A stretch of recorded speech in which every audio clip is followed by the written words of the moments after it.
आज हम संधिगत रोगों के बारे में विस्तार से चर्चा करेंगे। आयुर्वेदिक ग्रंथों में संधिगत रोगों का उल्लेख सुश्रुत संहिता, अष्टांग हृदय, अष्टांग संग्रह आदि में मिलता है।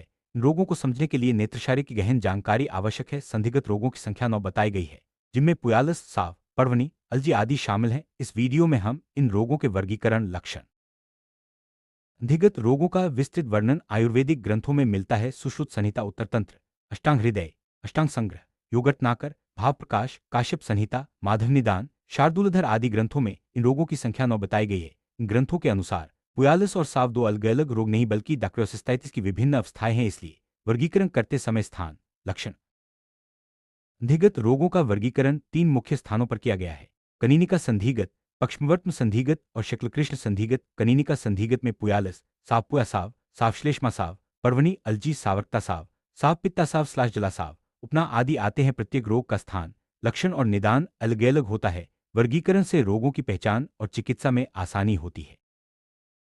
पुयालस को अक्यूट डैक्रोसिस्टाइटिस या लैक्रिमल एब्सेस के रूप में जाना जाता है। इसका स्थान कनीनिका संधि में होता है। इसमें पहले शोप, फिर पकावस्था आती है, जिससे गाढ़ा और दुर्गंधयुक्त पुयक बनता है। लक्षणों में शोप, तो भेदवत वेदना, लाली, सूक्ष्म व्रण, कलेतपुक्त दुर्गंधित पुइसाव, अन्य वेदना शामिल हैं। दोष साप्रिपातिक और दूषे रक्त होता है।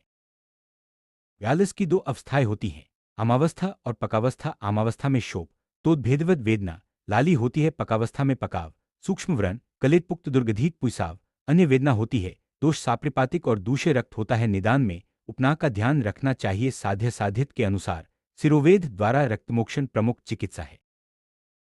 पुयालस की चिकित्सा में आमावस्था में उपनास्वेद, रक्तमोक्षण, स्नेहन, स्वेदन, विरेचन, परिषेक, आधोतन, अंजन आदि शामिल है। पकावस्था में सिंधव, आले, हिराकस, लो, तामर का सूक्ष्म पूर्णजम बनाकर मद में मिलाकर अन्नकर्म करना चाहिए। यदि शमन न हो तो सूक्ष्म शलगाके ने वहनकर्म करे। अश्मंत, अम्तवेतस, परशक, बोर, दाइबा के दाने का रस अन्नकर्म में उपयोग करें।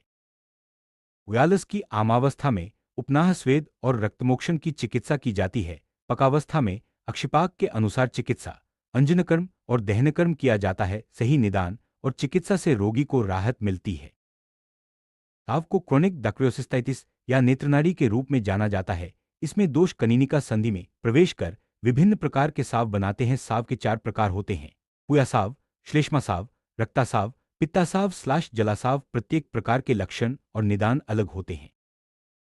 पुयासाव साव का पहला प्रकार है। इसमें पकाव, संधि संसर्वेदित पूर्य, पुयासावो नेक्रूप, शोष, संदो संसर्वेदिष्टुपक, पूर्व साव, सम्मत आदि लक्षण होते हैं। भिदोष और रक्तदुष्टि के कारण कनीनिका संधि में पुई और कभी कभी रक्त का साव बनता है।